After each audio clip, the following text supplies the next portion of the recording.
Now imagine something so powerful that it could rip the atoms of your body apart in a fraction of a second. Ow!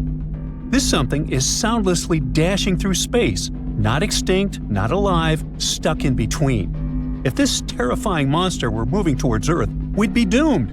So, is it? Astronomers have found a fast and powerful space object zooming through our home Milky Way galaxy at over 110,000 miles per hour, as faster than any rocket we've ever made. This bizarre space object got its name of a zombie star, all because it's the leftover part of a star that passed away a long time ago but is still moving. This zombie star is a kind of an object called a magnetar, a super small, super heavy ball about the size of a city but heavier than the Sun. That makes it one of the densest objects in space. Only black holes are denser. Hey, let's not forget about me, huh? Magnetars also have an incredibly strong magnetic field. The one our zombie guy has is 100 trillion times stronger than Earth's. That's so strong that if the magnetar came close to Earth, it could wipe out every credit card on the planet just from its magnetism, and we couldn't shop anymore. Plus, if a person got too close to a magnetar, like 600 miles or so, it could pull their very atoms apart, and they couldn't shop anymore. Luckily, this magnetar is very far away and not coming near us. When it was first discovered, it was about 15,000 light-years away from Earth. That's a huge distance, so you don't get to worry about your atoms being disconnected yet. Astronomers first spotted the zombie magnetar in 2008. And since only about 30 magnetars are known in our galaxy, it was a lucky and rare find. Scientists use space telescopes like Hubble and Gaia to watch it over time. That's how they discovered it was moving much faster than they thought. Now, astronomers are trying to figure out how this zombie star got such a big kick. At first, they thought that, like most magnetars, this one was born when a giant star exploded in a supernova and the leftover core became a super-dense neutron star. According to their theory, it could have happened near something called supernova remnant HB9. That would make sense since most magnetars are created this way. But when they tracked its movement, they found that the zombie star was moving too fast and going in the wrong direction to have come from HB9. They traced its path thousands of years into the past and still couldn't find any exploding star or star cluster it could have come from. This means scientists now have one more mystery on their hands. Where did the zombie star come from, and how was it made? One explanation is that it came from a white dwarf, which is the leftover core of a smaller star like our Sun after it runs out of fuel. Now normally, when white dwarfs explode, they're destroyed completely. But in rare situations, instead of blowing apart, a white dwarf might collapse into itself and turn into a neutron star. This neutron star could then become a magnetar. This unusual way of forming a magnetar also gives clues about another mystery: fast radio bursts, or FRBs. These are very quick and powerful flashes of radio energy from deep space. Some FRBs come from galaxies that are so old there shouldn't be any exploding stars left. But if magnetars can be born from collapsing white dwarfs, that might explain how those FRBs are still happening. In any case, learning how magnetars form could help us explain many strange and powerful events we see across the universe. But so far, the investigation is still on, and no answers have been found yet. Zombie stars wandering across the universe isn't the only mystery we haven't solved yet. At one point, you might come across one of them while traveling through the cosmos. It looks like nothing. At a distance of 700 million light-years away from Earth, there's a hole, a blank void that has very few galaxies. This is a roughly spherical region about 330 million light-years across. Our home Milky Way galaxy could fit there thousands of times over. It's the mysterious Bodi's void in the constellation of Bodi's. Yeah, makes sense. You see, galaxies look like a giant web. Most of them are parts of long structures called filaments. Those wind through the cosmos, and when they meet, they form regions with a high concentration of galaxies. These regions are what we know as galaxy clusters. But between these clusters and threads, there are huge, empty voids that hardly contain any galaxies. Such voids make up almost 80% of the observable universe, and most of them are huge, from 30 to 300 million light-years wide. The Bode's void is one of the most massive ones. It has even earned the title of supervoid. Astronomers think it might be the result of a few smaller voids merging. But what could have caused such giant empty areas to appear in the first place? The reason might lie in the origin of the universe. In its early days, I wasn't around then, all the matter in the universe was packed together quite tightly. Astronomers even thought it was something like a uniform soup. But soon, random quantum fluctuations started disturbing this matter. Some areas became denser, and their gravitational pull became stronger. They began stealing matter from less dense regions. This made such areas even denser, and they kept attracting more and more matter. At the same time, smaller clumps of matter started drifting further away from the center, forming galaxies. If you visited a star cluster called Palomar 5, you'd forget all about voids and supervoids and even zombie stars. Instead, you'd need to concentrate on surviving, since the region is hiding a swarm of over 100 black holes right in the middle. And those black holes aren't just sitting there, they're at work, shaping the cluster nonstop. Palomar 5 is a group of stars located about 80,000 light-years away from us. Normally, clusters like this are dense and tightly packed, with stars all bunched up together.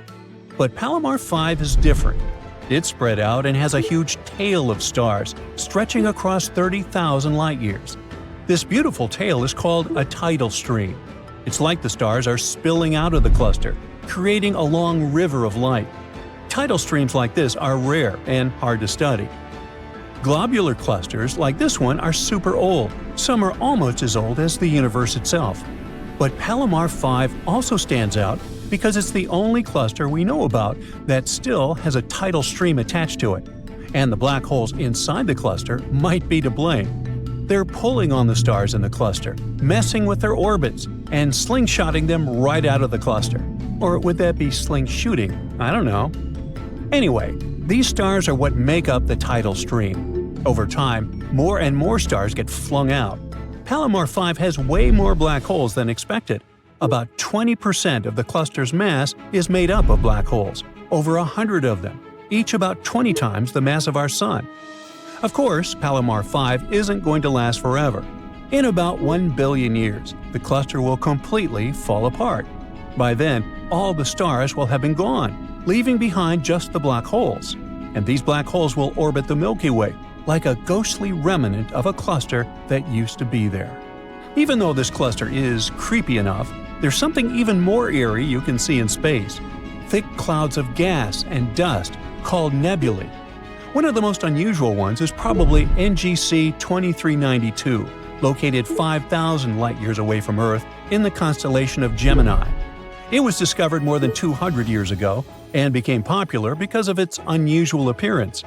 It's basically a disk of material with a ring of comet-shaped objects. The tails of these objects stream away from the star at the center of the nebula. The bizarre orange streaks in the outer part of the cloud stretch light-years away in all directions. The middle resembles a ball of twine, but in reality, it's a bubble of material blown into space by the wind of high-speed material produced by the central star. Wow. So, how do you feel about cooking? Nah, pasta and burgers are overrated. How about something more exotic, or rather, more cosmic? So, the recipe is simple. Take a team of enthusiastic astronomers and add some old images from the James Webb Space Telescope. Stir really well, and you'll get a shocking number of tiny asteroids in the asteroid belt between Mars and Jupiter. Yummy! The highlight of this dish is the direction in which some of the asteroids are moving. Because, in their way, there's our poor planet. Are we doomed just because you decided to cook? Now, the asteroids I'm talking about are much smaller than the massive space rock that wiped out the dinosaurs, but they can still cause considerable damage. They range in size from as small as a bus to as big as a stadium. But even those small ones pack quite a punch. Let's look at a recent dramatic example. It happened on February 15, 2013. A small asteroid just tens of feet wide exploded in an airburst over Chelyabinsk in Siberia, releasing an insane amount of energy. Many people witnessed and recorded the event, and it gave scientists vital clues. New computer models helped scientists reconstruct the size, speed, and impact of the Chelyabinsk meteor. It was likely an asteroid, about the size of a 5-story building, exploding from 15 to 18 miles above Earth's surface with an enormous, incomparable force. The blast shattered 1 million windows and hurt over 1,000 people. Fortunately, it wasn't powerful enough to cause too much damage, but it gave us an idea about how dangerous an airburst can be. Now, an airburst occurs when an object explodes high in the atmosphere, never striking the ground, but releasing enough energy to devastate the area. But back to the small asteroids. The most dangerous thing about them is that they hit the Earth far more often than the larger ones, about 10,000 times more frequently. To make matters worse, their small size makes them harder to detect in advance, leaving little time for preparation if one is heading towards Earth. Now, let's travel back in time. Uh-oh, dinosaurs, too far back. Ah, there we go. A team of astronomers is working on a special method to find small asteroids in telescope images that were originally taken to study distant stars. Using this method, they've looked through thousands of JWST images of a star system called TRAPPIST-1. It's located 40 light-years away and is one of the most studied systems outside our solar system.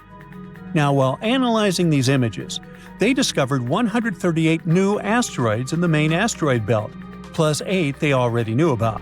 And guess what? Among the newly found asteroids, 6 seem to have been pushed into paths that could bring them closer to Earth. Who did it? Well, probably nearby planets.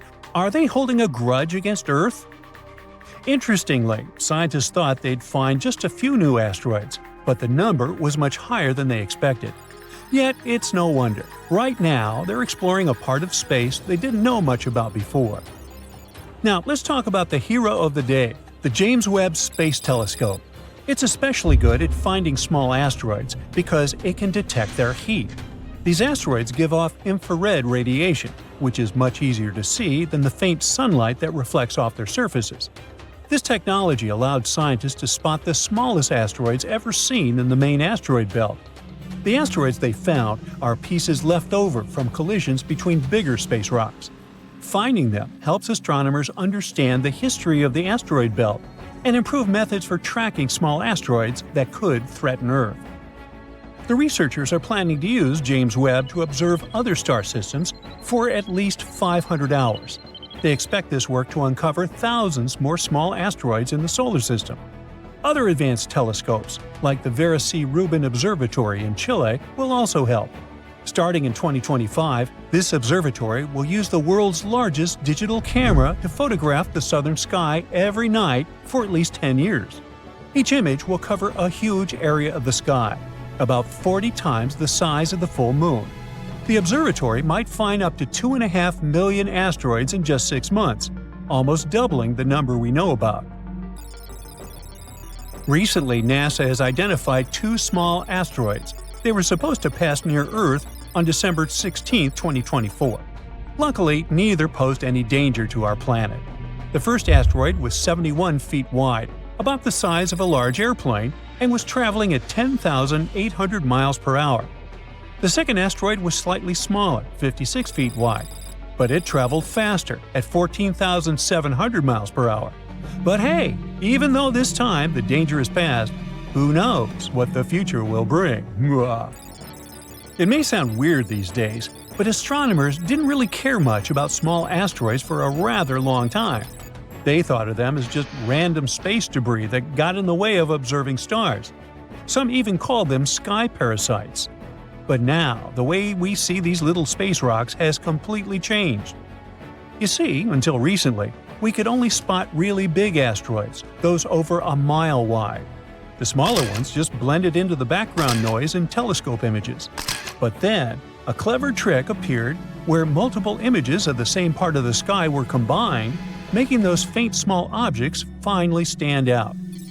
The data from certain telescopes, along with the James Webb Space Telescope, helps us improve planetary defense. But there's more to it than just protecting our planet. Studying these small asteroids also teaches us about how the solar system evolved. There are so many of them because they're fragments from collisions between bigger space rocks. One researcher has said this is like looking at old data in a new way. These small asteroids, which people used to think of as space junk, are crucial for understanding our solar system and even preparing for whatever the future holds. Among those hundreds of millions of rocks orbiting the Sun in the asteroid belt between Mars and Jupiter, some are especially worrisome. They come close enough to Earth for it to be quite concerning. NASA classifies asteroids that orbit within 30 million miles of our planet as near-Earth objects, and those could pose a serious threat if they were to collide with our planet. Right now, NASA is closely monitoring an asteroid named Bennu. This is a fairly large space rock, measuring about 1,600 feet across. It could, potentially, crash into Earth in 159 years. First, the astronauts spotted it in 1999. So currently, experts believe that there's a small chance Bennu could drift into Earth's orbit and collide with our planet by September 24, 2182. Would it be bad? Well, to put it in perspective, Bennu is taller than the Empire State Building. If it hit Earth, it would generate 1,200 megatons of energy, an amount so massive that nothing on Earth could generate that. NASA scientists are particularly concerned about a tiny chance that Bennu could pass through a gravitational keyhole during a flyby in the 22nd century. This keyhole is a region in space that could set the asteroid on a path that brings it directly to Earth. Now, Bennu flies by Earth every 6 years and has had 3 close encounters with us in 1999, 2005, and 2011. Right now, scientists estimate that the chance of Bennu hitting Earth by 2182 is about 1 in 2,700, more than 5 times greater than the chance of being struck by lightning. Although the chances of Bennu colliding with Earth are very low right now, this space rock is still classified as a potentially hazardous asteroid because it might come as close as 4.65 million miles to Earth. Now, this asteroid is another space rock that we need to keep an eye on. It's a near-Earth object about 1,100 feet across, and it was discovered in 2004. Initially, it was considered one of the most dangerous asteroids ever detected. Apophis quickly gained attention because experts believed it could pose a serious threat to Earth because of its close approach to our planet in 2029. However, after further study of its orbit, astronomers determined that there was no risk of a collision for at least a century. Well, we can all breathe easier now, can't we? Imagine an asteroid so full of valuable metals that it could make every person on Earth a billionaire.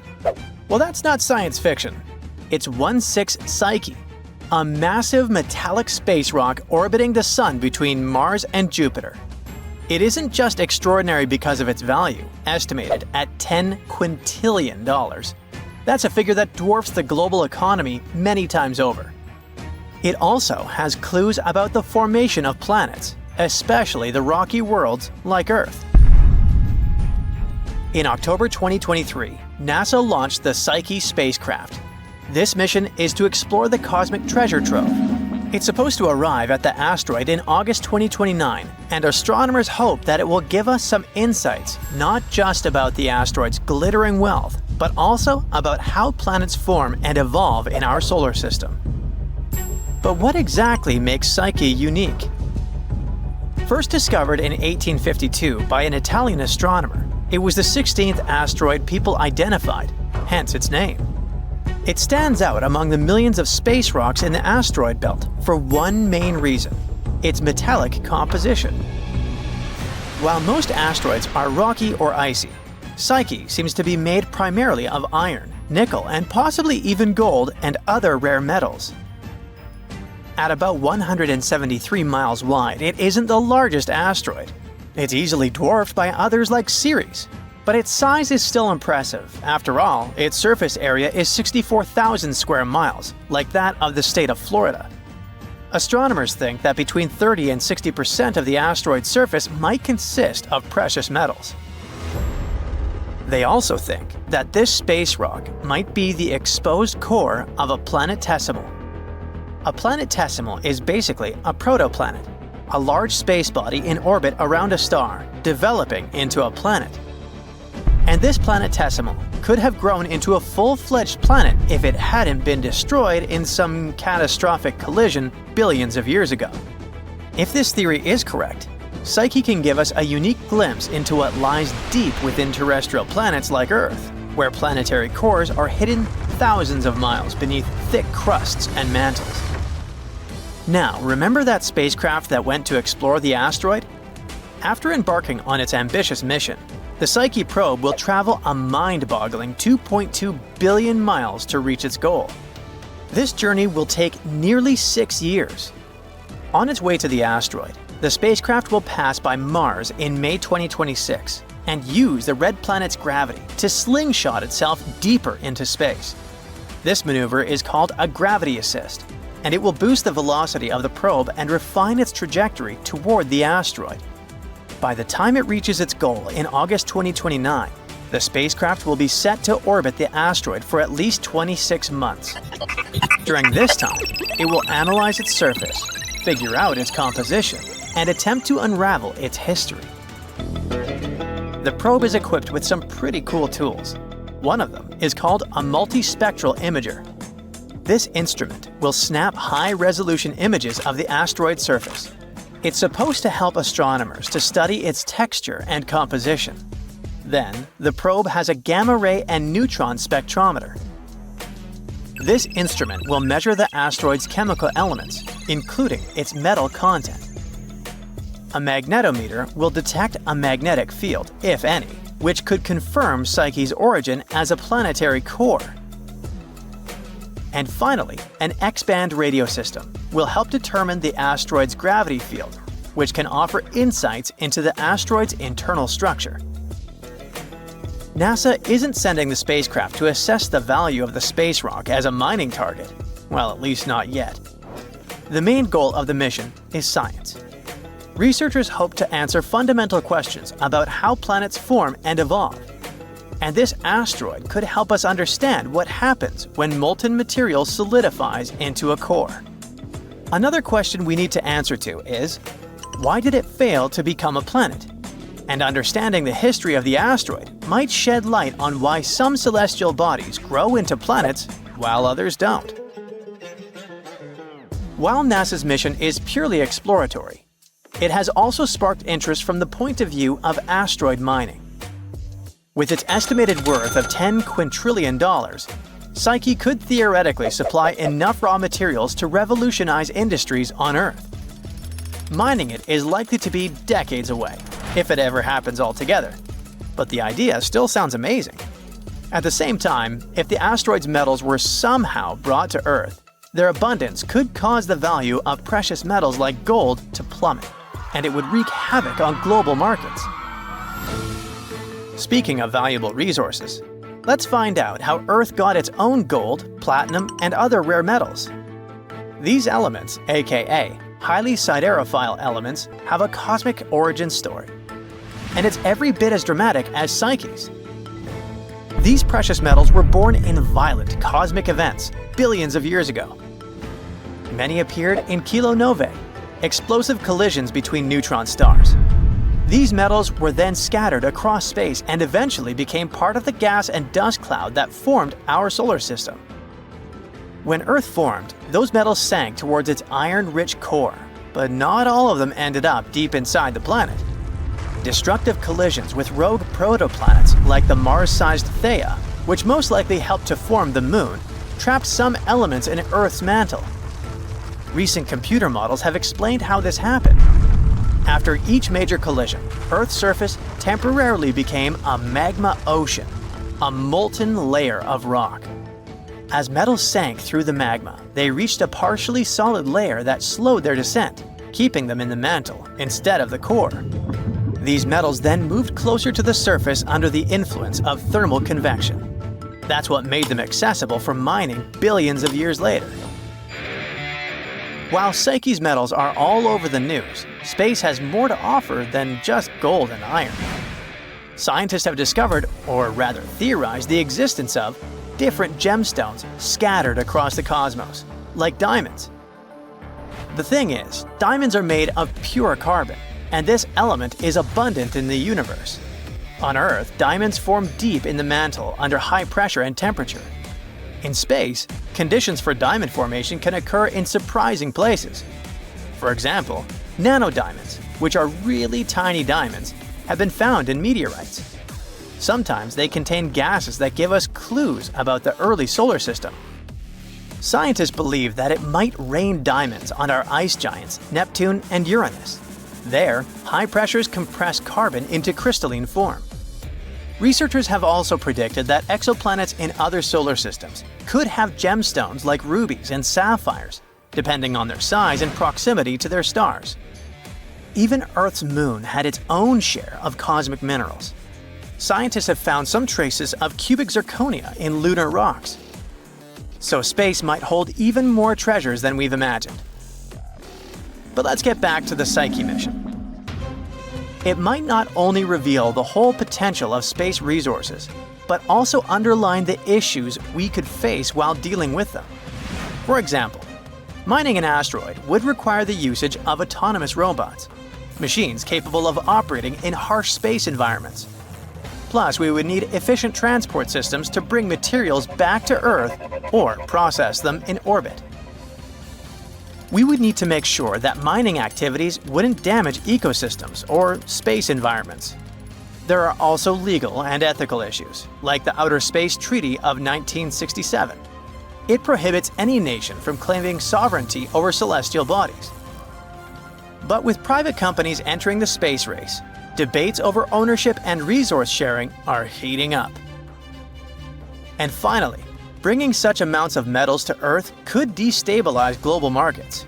So, experts suggest that space resources might be better used in space, for building habitats, satellites, and spacecraft. But no matter whether we ever mine 16 Psyche or not, its exploration will teach us more about the early solar system and the processes that shaped our planet. As of December 1st, 2024, the probe is heading for the asteroid, following the orbit around the Sun. Its journey promises not only to deepen our knowledge of the universe, but also to redefine what's possible for humanity as we reach for the stars. If an asteroid like Apophis hits Earth, we will be destroyed. Massive earthquakes will strike, and tsunamis will flood everything. Apophis is a billion-year-old celestial body that has been in the solar system since its inception. So you might be thinking, well, how likely is it that this giant space stone will collide with our planet in 2029? Well, let's find out, shall we? Apophis is a big, bad asteroid discovered in 2004 by the Kitt Peak National Observatory in Arizona.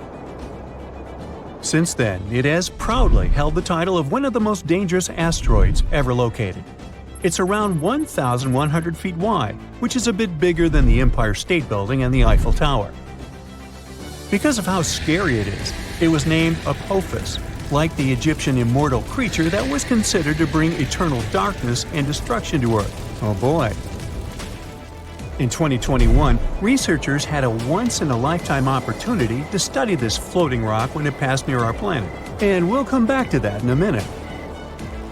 Now, some scientists say that there is a small chance of Apophis hitting the Earth on Friday, April 13, 2029. The Yarkovsky effect is to blame for this, since it can slightly nudge this space rock towards Earth. This effect originates from the uneven emission of thermal photons from a rotating celestial object, resulting in a fascinating force exerted upon it in space. These emitted photons possess momentum and play a pivotal role in shaping the dynamics of the body. The asteroid has two sides, light and dark, just like the Moon. The light side faces the Sun and is warmer than the dark side. But the thing also turns, so the sides constantly change direction and temperature. This change could be detrimental because it slightly pushes Apophis toward Earth. Unfortunately, nobody knows how the Yarkovsky effect will influence the asteroid's path. On the other hand, on the asteroid's last flyby of Earth in 2021, Astronomers used radar to take accurate measurements of its trajectory and confidently concluded Apophis will safely miss Earth in 2029 by about 20,000 miles and won't bother us again for at least 100 years. Now, generally speaking, every 8,000 years, our planet is hit by a falling star that has similar dimensions to those of Apophis. The last time we were hit by a slightly smaller meteor was in 2013. A new spacecraft developed by NASA called the OSIRIS-REx was launched in 2016 to collect samples from another slightly less terrifying celestial body called Bennu. 4 years later, it finally arrived at the thing, got some samples, quickly said goodbye to Bennu, and started traveling back towards Earth. The samples were safely stored in a capsule dropped in Utah. So far, this has been the most significant sample ever taken from an asteroid. After the delivery, the spacecraft didn't waste any time and started chasing Apophis. Now, OSIRIS-REx has been renamed to OSIRIS-APEX and is currently playing tag with Apophis.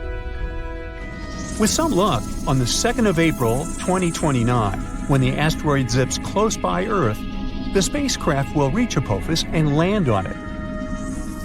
It will stay on Apophis for 18 months, collecting valuable information and taking thousands of pictures. The asteroid will be monitored with the help of powerful telescopes. At some point, Apophis will get too close to the Sun, and then all the monitoring work will be on OSIRIS's apex back. If you live in Europe, West Asia, or Africa, you're one of those lucky people who will have a once-in-a-lifetime opportunity to see Apophis with the unaided eye. It'll be visible in the sky in these regions in 2029, and those who have telescopes will be able to spot it once again in 2036. OSIRIS-APEX will experience some problems because the asteroid has a thick crust, and the spacecraft won't be able to collect data as easily as it did with Bennu. OSIRIS-APEX has a unique thruster that will blow all the dust from Apophis while landing. This will be a perfect chance to analyze the surface of the asteroid to see what it's made of. The craft will spend 1.5 years mapping the asteroid, trying to detect changes in its shape. All this research will show how the celestial body is likely to move so we can better design plans to protect Earth from such things. In 2025, NASA is also going to launch the mission Apophis Pathfinder, and it will be the first spaceship to ever touch this asteroid. It will land approximately a year after its launch. Also, NASA has proposed sending a swarm of tiny craft into space to help humanity develop effective protective tactics against asteroid strikes. We know that Apophis originated in the primary asteroid belt between Mars and Jupiter. In the past million years, this celestial body has changed its path because of the considerable influence of Jupiter's gravitation. Now it seems like it favors the Sun more, meaning this asteroid will come very close to Earth. That's why it's classified as a near-Earth celestial body. A lot of tests and research have been done to find a way to deal with asteroids. Some solutions include drilling and detonating the space body from inside, or testing new technologies, like attaching rockets to it and trying to steer it away from Earth. We can also hit it with something moving at high speeds to make it change its course. Apophis is an S-type asteroid made of rocks and minerals like iron and nickel, and is shaped like a peanut. It can tell us a lot about the past and possibly the future. Sampling this space object could reveal how life on Earth began and how plants appeared. There are many theories that suggest that water arrived on our planet on an asteroid or a comet. Asteroids are like priceless time capsules. Unlike rocks on Earth, which have undergone thousands of changes, like erosion, most celestial bodies are still intact and much easier to study. When meteors fall on Earth, they get covered in debris that's impossible to clean. That's why studying Apophis while it's still in space is so important. Also, some asteroids are made of precious metals like platinum. Right now, we have a high demand for metals that we use in production, and mining metals on Earth is quite tricky. Just one large meteor might have iron, nickel, gold, and platinum that could last us millions of years. If Apophis has this amount of metals, Well, we'd want to break it down and bring it back to Earth. One space rock could be worth quadrillions of dollars, making space mining highly profitable. And still, it would cost us more to get it back to Earth than to dig up these materials here. As technology progresses and new kinds of rockets are developed, this might become possible at some point. So, even though we're safe for the next 100 years from Apophis, you probably still want to see what would happen if something like it did impact. Come on, sure you do. Well, first let me tell you, you'll hear the sound of the collision and know what's happened even if you're miles away. You should leave your house or apartment immediately. Shortly after the impact, massive earthquakes will strike, and many tall buildings will fall. So, staying away from cities might be your best option if you have a choice. But don't escape by car. There will be massive traffic jams, and everyone will panic. Going on foot or by bike is your best option in this scenario. A prime way of transportation will be traveling by plane, so if you've always wanted to get that pilot license, now you've got a good excuse. If you have time, take along extra snacks and water, and an extra pair of socks. It's nice to live by the ocean or the sea, but in this scenario, it's the worst place to be, because giant tsunami waves will hit coastlines after the impact. If you live far away from the impact area, the tsunami might take 30 hours to arrive. You'll have a bit of time to prepare. A huge asteroid, several hundred feet across, is dashing towards Earth through the black nothingness of the cosmos. Ooh. Brace for the terrible news. There's a 72% chance it might hit Earth in 14 years, with potential impact zones being North America, Southern Europe, and North Africa, some of the most densely populated areas on the planet. Astronomers have been keeping a close eye on the space invader for a few months, but now it's moved too close to the Sun, and tracking it is impossible for the next 7 months. Of course, there's a 28% chance that it will miss our planet altogether. But what if it doesn't? Global devastation and destruction, that's what.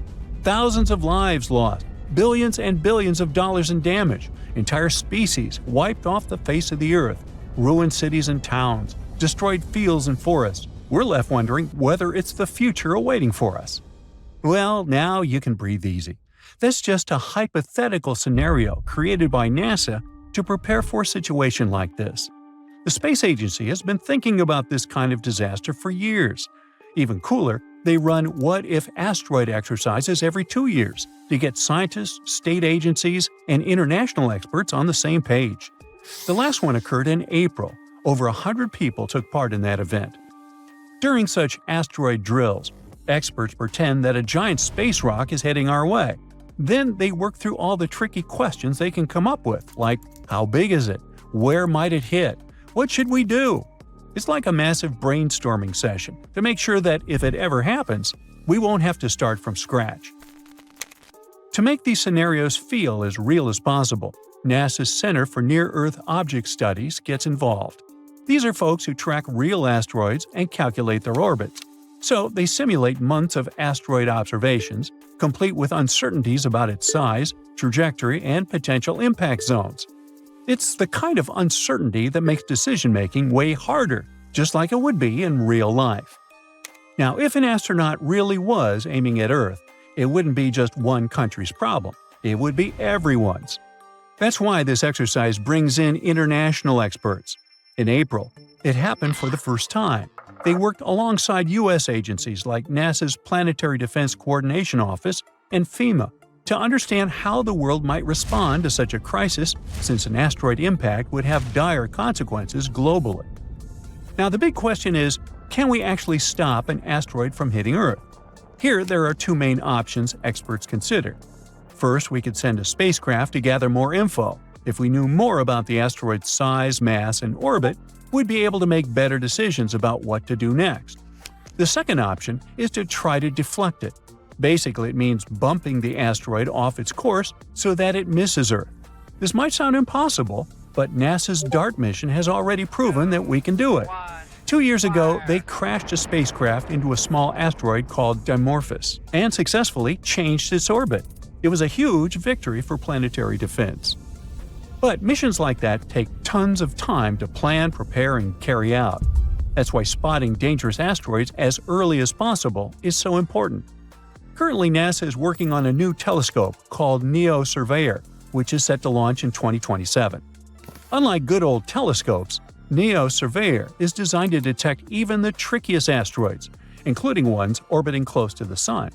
It'll give us a better chance to act early and potentially stop an asteroid before it becomes a threat. If you still think that an asteroid impact is something out of science fiction and the threat isn't real, how about this? Early on Sunday, January 21st, a small asteroid about 3 feet wide entered Earth's atmosphere and luckily burned up over Germany. NASA's Scout Impact System spotted it 95 minutes before it hit and predicted exactly when and where it would arrive. At 1:32 a.m. local time, the asteroid turned into a blazing bright fireball, visible as far away as the Czech Republic.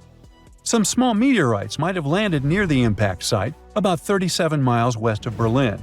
This is just the 8th time ever that an asteroid has been detected before it hit Earth. It's a splendid example of how tools like Scout are helping us track asteroids and prepare for anything bigger that might come our way. Here's another example.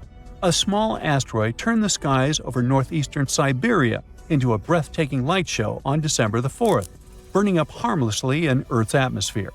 The space rock, about 28 inches across, was spotted just hours before it hit. Thanks to observations from astronomers around the world, a special alert system managed to predict the impact to plus or minus 10 seconds. The asteroid entered Earth's atmosphere at 1:15 a.m. local time. The authorities were put on alert, but there was no damage reports. NASA's Asteroid Terrestrial Impact Last Alert System, or ATLAS, spotted the rock 12 hours before it entered the atmosphere.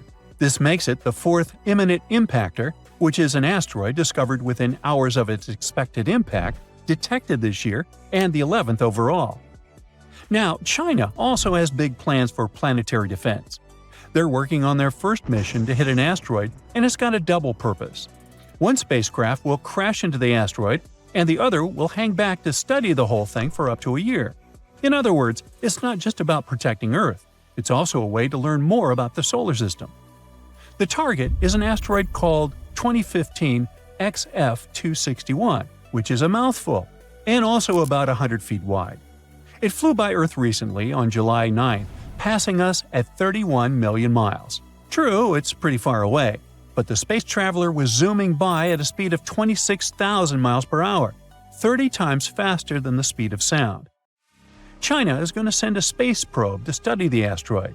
They're hoping to learn more about its structure and composition, which could help us with future planetary defense missions.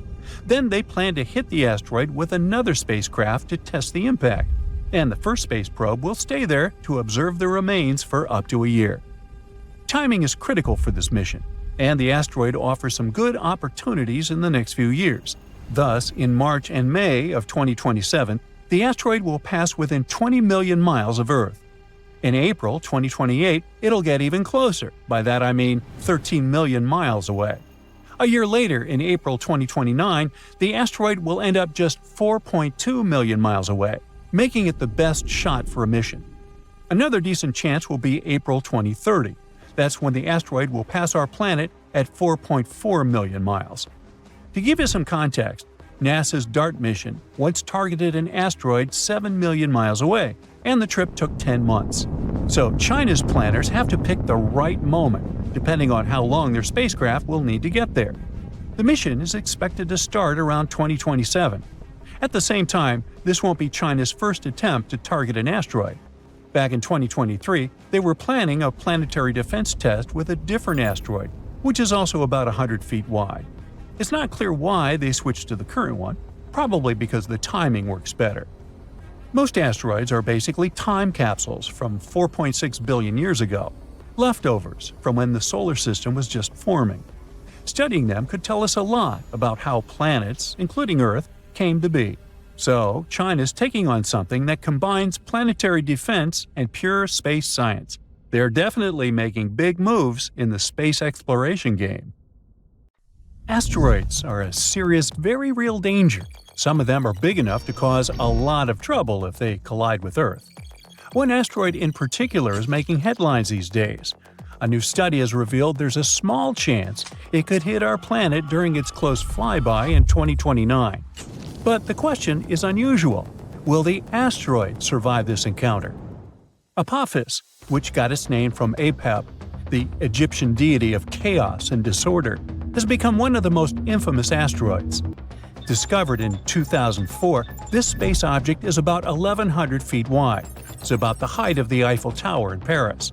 Because of its size and the close flyby predicted for 2029, astronomers classify Apophis as a potentially hazardous object.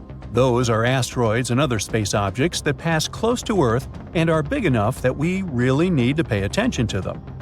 Right now, scientists say the chances of a collision are slim, less than 1 in a billion. So, at the moment, we can probably claim that Earth is out of danger. But the same can't be said about the asteroid itself. When Apophis passes close to Earth in 2029, our planet's gravity is likely to shake it so violently that it may experience something like an earthquake, a cosmic asteroid quake, if you will. The stress from this gravitational force will probably cause parts of the asteroid's surface to crack off and fly into space. And even though this might not be a full-blown disaster, and the asteroid won't fall apart completely, it's very likely to lose some material during the flyby. Some of this debris might just stick around in orbit, while other bits could fly off into deep space. Over time, this catastrophe could affect Apophis's rotation, causing it to spin differently or tilt in a way it hasn't before. And this is a phenomenon scientists are really interested in, because it could teach us a lot about how asteroids react when powerful gravity is pulling on them. Now, let's get back to Earth. Well, we haven't left. Anyway, even though the asteroid isn't big enough to wipe out the planet like the asteroid that destroyed the dinosaurs, it's large enough to cause serious damage to a large city if it ever collided with Earth. It could mess with the climate all over the planet, too. At the moment, it looks like the space rock will sail past Earth at a distance of around 20,000 miles. It's still worryingly close, but far enough to avoid a collision. To put it in perspective, that's less than a tenth of the distance between Earth and the Moon. So while Apophis likely won't hit us, this flyby could still cause problems for some of the satellites orbiting Earth. They will be much closer to Apophis than we are. The key point is that we can't rule out a risk of a collision in a few more years. As Apophis gets closer, astronomers will keep a very close eye on its trajectory to make sure it doesn't veer off course due to the influence of Earth's gravity. In fact, this gravitational pull could actually cause some serious changes to the asteroid itself. Now, even though Apophis is not likely to cause a global disaster if it were to hit Earth, the consequences would still be pretty severe. The impact could destroy an entire city, and the resulting climate changes could mess with food production for years. It wouldn't be an extinction-level event, but it would still be a huge deal. Now, Apophis is not the only asteroid we need to worry about. Scientists are constantly on the lookout for other asteroids that could potentially cause harm to our planet. Thanks to new technology, astronomers can now track dangerous space rocks from way farther out in space. One cool new method they're using involves studying meteor showers. These showers are actually caused by long-period comets that have been orbiting the Sun for hundreds or even thousands of years. As these comets pass by, they leave a trail of dust and debris, which can end up creating meteor showers when Earth passes through them. Scientists analyze the properties of meteor showers, like their speed, direction, and where they come from. This can help them trace the particles back to their parent comet or asteroid. It's actually a big deal, because it means we might be able to spot potentially hazardous asteroids long before they get close to Earth. The upcoming Legacy Survey of Space and Time project, which is being run out of the Vera Rubin Observatory in Chile, is going to help astronomers track these space rocks from even farther away. Astronomers are going to create a detailed map of the sky and the regions where meteor showers are most likely to occur. It'll help them predict which asteroids might become a problem for Earth in the future, giving us plenty of time to prepare or come up with a plan. But even now, there are many space rocks that can potentially cause a lot of trouble to our planet. Let's look at some of them. Here's the asteroid Bennu. Astronomers discovered it in 1999. This carbon-rich rock is about 1,600 feet across. It's the height of the Shanghai World Financial Center. Didn't you know that? At the moment, this asteroid is the greatest threat to Earth that we're aware of. But don't panic yet. The collision won't happen for a long time. In fact, scientists calculate a 0.037% chance, which is about 1 in 2,700, of Bennu striking Earth on September 24, 2182. I won't be around then. If Bennu does hit our planet, the impact would release so much energy that it would be enough to cause massive destruction in a large region. But luckily, it wouldn't wipe out the entire planet. Still, if Bennu hit a city, the consequences could be catastrophic. NASA's OSIRIS-REx spacecraft has recently visited Bennu and returned with samples, so scientists are learning more about this asteroid all the time. The next asteroid is another one to keep an eye on. It was first discovered in 1950, but wasn't seen again until 2000. Right now, scientists say there's a very slim chance, 1 in 34,500, that it could hit Earth on March 16, 2880, 800 years into the future. So, am I worried? Nah. If it did strike, it would release so much energy it could lead to a global catastrophe, potentially wiping out humanity. Or not. Our next asteroid has been discovered only recently. It was spotted in October 2023. It has a very low chance of striking Earth on October 10, 2119. Man, they got it down to the day? Now, if it were to collide with our planet, the impact would release a lot of energy, which would have a devastating effect for large areas. So, while the arrival of this asteroid is a long shot, this asteroid is still worth keeping an eye on. Now, this asteroid is known as a lost asteroid because it hasn't been seen since 2007. No wonder, it has a very uncertain orbit, and we can't predict its movements.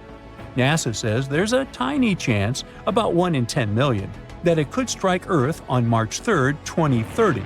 If it did, the energy released would be able to cause huge regional damage. Finally, we've got this space wanderer. On the one hand, it hasn't been seen since 1979. On the other, scientists believe that there's a very low chance that it could hit Earth on December 14, 2113. Mark your calendars. If it did, the impact would cause a lot of damage and devastation, but it would not lead to the end of humanity. Now, in any case, even though the chances of an asteroid hitting Earth are low, the consequences of such an event could be huge. That's why scientists are so focused on studying these space rocks and tracking their movements. Thanks to new technologies, we can track dangerous objects from farther away and catch them earlier. It can give us more time to react and come up with some effective solutions. You look up and see a bright orange flash in the sky. A bit later, you hear a boom so loud the window panes around you burst into pieces. And then you see it. A giant piece of space rock burning high above your head, heading for Earth. When it touches the surface, the explosion leaves behind an enormous crater. It's 12 miles deep and as wide as Lake Michigan. After that, 3/4 of all living organisms on our planet are on the edge of survival. This event took place about 66 million years ago, and the bright flash in the sky was the very asteroid that wiped out the dinosaurs. These days, people have many ways to protect themselves, like we could hide in bunkers deep underground and survive. Such bunkers would already come in handy since there are many asteroids in the sky, and some of them are just waiting for their ticket to Earth to wreak some havoc. For example, the asteroid 1990 MU. In 2027, it'll come alarmingly close to our planet. Many people fear that Earth's gravitational pull will trap the rock, which is the size of 2 Brooklyn bridges. In this case, it'll start to move closer and eventually crash into the planet's surface. Such an impact would cause a shock wave that would be felt on other continents. Once the asteroid hit the ground, there would be an explosion. It'd be so bright, people would think a new sun appeared right here on Earth. The collision would release a huge amount of energy that would then turn into heat. Everything around the impact site would catch fire. And if the asteroid fell in the water, it would cause tsunami waves higher than the Empire State Building. Many coastal cities would be flooded. The dust that would rise after the explosion would cover the sun. The world would be plunged into darkness. If the dust stayed in the air long enough, the climate on the planet would change and Earth would start to freeze. If you think such a small meteorite can't cause serious damage, look at the Chelyabinsk meteor. It hit the Earth in the winter of 2013. When the space rock entered the atmosphere, people miles away heard a loud bang. The brightly burning object was approaching the surface at about 11 miles per second. Halfway through the flight, it split into several pieces. This caused several stronger shock waves. When the meteorites hit the ground, it caused a major earthquake, and the aftershock from the explosions shattered the windows of 5,000 buildings. People in 6 cities around the crash site felt the aftereffects of the fall, and this meteorite was only 60 feet wide. Fortunately, the asteroid 1990 MU will move past our planet. We'll be safe. Whew! But the next asteroid to approach Earth is going to be 3 miles wide. It's called 3122 Florence. If this giant hit our planet, it could wipe entire continents off the face of the Earth. In 2017, this space rock got awfully close to us. It could be seen in the sky even with a small telescope. Now, the next asteroid is the biggest one to worry about, 1999 JM8. It's about as wide as Manhattan, and it has an unnerving habit of approaching Earth a bit too close for everyone's liking. A small asteroid named 2020 VT4 got closer to our planet than all others have ever done. In November 2020, it flew over the Pacific Ocean at an altitude a bit smaller than the distance from Los Angeles to Las Vegas. That space rock was about the size of a big car. If it did make it to Earth's atmosphere, it would burn up completely before touching the ground. Falling asteroids and meteorites aren't uncommon on our planet. Luckily, most of them burst into flames and burn up before they enter the atmosphere. Mars is to blame for such frequent meteor showers. The planet isn't far from the main asteroid belt in the solar system. Sometimes, the gravitational pull of the red planet grabs asteroids from there. Then, Mars spins them around and flings them in our direction, just like a slingshot. So, Mars is a bully. Good thing we're protected by Jupiter. It's the largest planet in our solar system, and it has an incredibly strong gravitational field. It keeps the asteroid belt in line and protects us from being constantly hit by a rain of meteorites. And that's good news, considering Ceres is in the asteroid belt. This enormous space rock is so big that it was once considered to be a planet. Then, for many years, scientists called Ceres an asteroid.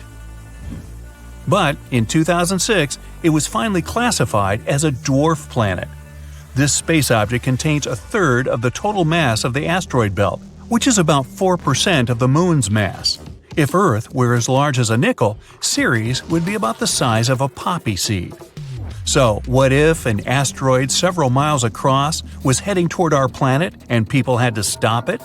Well, we could break the space rock into smaller pieces. A massive explosion could be used to do this. People wouldn't even need to land on the giant asteroid. Getting close to its surface would be enough. Boom! A powerful burst of energy would split the asteroid into several large pieces and tons of debris. The smallest rocks would burn in the heat released in the blast, and it would also change the asteroid's trajectory. The larger fragments would burn up while entering the atmosphere. All witnesses of this unusual meteor shower would have a chance to admire a beautiful fire show. Another means of protection could be a kinetic battering ram. Simply put, it would be a huge object that people would send towards the asteroid approaching Earth. Or it could be a heavy spaceship. This is the method scientists produced to prevent the asteroid Apophis from falling to Earth. This guy is 1,200 feet across and often passes by our planet, coming as close as 19,000 miles above Earth's surface.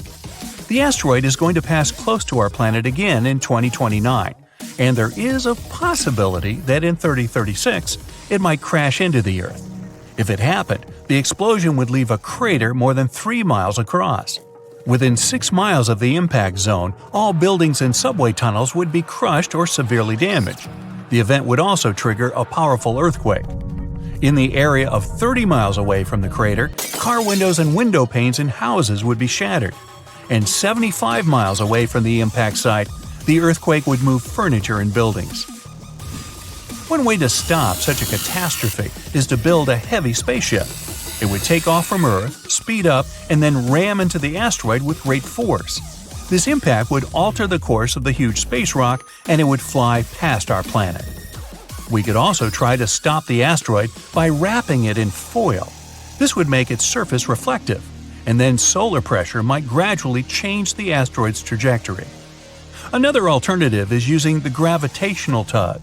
In this case, we would send an unmanned spaceship, large and heavy, toward the asteroid.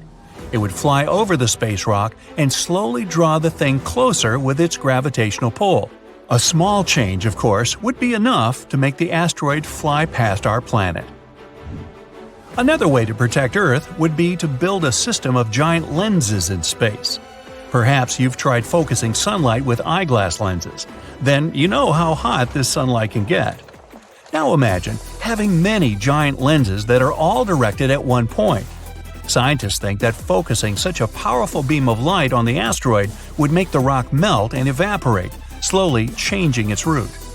And one more way to protect ourselves from the asteroid would be to install several rocket engines on its surface. It would turn the space object into a rocket, and we could set its course from Earth. Rogue stars pose a much bigger danger. Like asteroids, they fly through space and can collide with anything in their path. The problem is that they have a gigantic mass, sometimes comparable to our Sun's. Around 70,000 years ago, a duo of rogue stars whooshed past the Sun. It didn't affect Earth, but caused some disturbance on the outskirts of the solar system. This event is likely to happen again someday. The rogue star Gliese 710, about half the mass of our Sun, is moving toward our solar system right now. There's a possibility that it'll begin to grab asteroids from the outer asteroid belt and toss them at us. And then, rare meteor showers you can observe these days will become a regular occurrence. But right now, this rogue star is extremely far from our world, and there's a bigger chance that it'll pass by without affecting our peaceful existence. If an asteroid like Apophis hits Earth, we will be destroyed. Massive earthquakes will strike, and tsunamis will flood everything.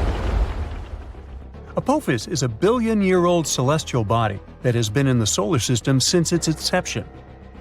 So you might be thinking, well, how likely is it that this giant space stone will collide with our planet in 2029? Well, let's find out, shall we? Apophis is a big, bad asteroid discovered in 2004 by the Kitt Peak National Observatory in Arizona. Since then, it has proudly held the title of one of the most dangerous asteroids ever located. It's around 1,100 feet wide, which is a bit bigger than the Empire State Building and the Eiffel Tower. Because of how scary it is, it was named Apophis, like the Egyptian immortal creature that was considered to bring eternal darkness and destruction to Earth. Oh boy. In 2021, researchers had a once-in-a-lifetime opportunity to study this floating rock when it passed near our planet, and we'll come back to that in a minute. Now, some scientists say that there is a small chance of Apophis hitting the Earth on Friday, April 13, 2029. The Yarkovsky effect is to blame for this, since it can slightly nudge this space rock towards Earth. This effect originates from the uneven emission of thermal photons from a rotating celestial object, resulting in a fascinating force exerted upon it in space. These emitted photons possess momentum and play a pivotal role in shaping the dynamics of the body. The asteroid has two sides, light and dark, just like the Moon. The light side faces the Sun and is warmer than the dark side. But the thing also turns, so the sides constantly change direction and temperature. This change could be detrimental because it slightly pushes Apophis toward Earth. Unfortunately, nobody knows how the Yarkovsky effect will influence the asteroid's path. On the other hand, on the asteroid's last flyby of Earth in 2021, astronomers used radar to take accurate measurements of its trajectory and confidently concluded Apophis will safely miss Earth in 2029 by about 20,000 miles and won't bother us again for at least 100 years. Now, generally speaking, every 8,000 years, our planet is hit by a falling star that has similar dimensions to those of Apophis. The last time we were hit by a slightly smaller meteor was in 2013. A new spacecraft developed by NASA called the OSIRIS-REx was launched in 2016 to collect samples from another slightly less terrifying celestial body called Bennu. 4 years later, it finally arrived at the thing, got some samples, quickly said goodbye to Bennu, and started traveling back towards Earth. The samples were safely stored in a capsule dropped in Utah. So far, this has been the most significant sample ever taken from an asteroid. After the delivery, the spacecraft didn't waste any time and started chasing Apophis. Now, OSIRIS-REx has been renamed to OSIRIS-APEX, and is currently playing tag with Apophis. With some luck, on the 2nd of April 2029, when the asteroid zips close by Earth, the spacecraft will reach Apophis and land on it. It will stay on Apophis for 18 months, collecting valuable information and taking thousands of pictures. The asteroid will be monitored with the help of powerful telescopes. At some point, Apophis will get too close to the Sun, and then all the monitoring work will be on OSIRIS's apex back. If you live in Europe, West Asia, or Africa, you're one of those lucky people who will have a once-in-a-lifetime opportunity to see Apophis with the unaided eye. It'll be visible in the sky in these regions in 2029, and those who have telescopes will be able to spot it once again in 2036. OSIRIS-APEX will experience some problems because the asteroid has a thick crust, and the spacecraft won't be able to collect data as easily as it did with Bennu. OSIRIS-APEX has a unique thruster that will blow all the dust from Apophis while landing. This will be a perfect chance to analyze the surface of the asteroid to see what it's made of. The craft will spend 1.5 years mapping the asteroid, trying to detect changes in its shape. All this research will show how the celestial body is likely to move so we can better design plans to protect Earth from such things. In 2025, NASA is also going to launch the mission Apophis Pathfinder, and it will be the first spaceship to ever touch this asteroid. It will land approximately a year after its launch. Also, NASA has proposed sending a swarm of tiny craft into space to help humanity develop effective protective tactics against asteroid strikes. We know that Apophis originated in the primary asteroid belt between Mars and Jupiter. In the past million years, this celestial body has changed its path because of the considerable influence of Jupiter's gravitation. Now it seems like it favors the Sun more, meaning this asteroid will come very close to Earth. That's why it's classified as a near-Earth celestial body. A lot of tests and research have been done to find a way to deal with asteroids. Some solutions include drilling and detonating the space body from inside, or testing new technologies, like attaching rockets to it and trying to steer it away from Earth. We can also hit it with something moving at high speeds to make it change its course. Apophis is an S-type asteroid made of rocks and minerals like iron and nickel, and is shaped like a peanut. It can tell us a lot about the past and possibly the future. Sampling this space object could reveal how life on Earth began and how plants appeared. There are many theories that suggest that water arrived on our planet on an asteroid or a comet. Asteroids are like priceless time capsules. Unlike rocks on Earth, which have undergone thousands of changes, like erosion, most celestial bodies are still intact and much easier to study. When meteors fall on Earth, they get covered in debris that's impossible to clean. That's why studying Apophis while it's still in space is so important. Also, some asteroids are made of precious metals like platinum. Right now, we have a high demand for metals that we use in production, and mining metals on Earth is quite tricky. Just one large meteor might have iron, nickel, gold, and platinum that could last us millions of years. If Apophis has this amount of metals, well, we'd want to break it down and bring it back to Earth. One space rock could be worth quadrillions of dollars, making space mining highly profitable.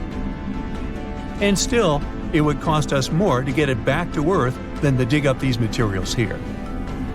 As technology progresses, and new kinds of rockets are developed, this might become possible at some point. So, even though we're safe for the next 100 years from Apophis, you probably still want to see what would happen if something like it did impact. Come on, sure you do. Well, first let me tell you, you'll hear the sound of the collision and know what's happened even if you're miles away. You should leave your house or apartment immediately. Shortly after the impact, massive earthquakes will strike, and many tall buildings will fall. So, staying away from cities might be your best option if you have a choice. But don't escape by car. There will be massive traffic jams, and everyone will panic. Going on foot or by bike is your best option in this scenario. A prime way of transportation will be traveling by plane, so if you've always wanted to get that pilot license, now you've got a good excuse. If you have time, take along extra snacks and water, and an extra pair of socks. It's nice to live by the ocean or the sea, but in this scenario, it's the worst place to be, because giant tsunami waves will hit coastlines after the impact. If you live far away from the impact area, the tsunami might take 30 hours to arrive. You'll have a bit of time to prepare. We're flying past the planets of our solar system. We pass by Mars, Jupiter, Saturn, Uranus, and Neptune.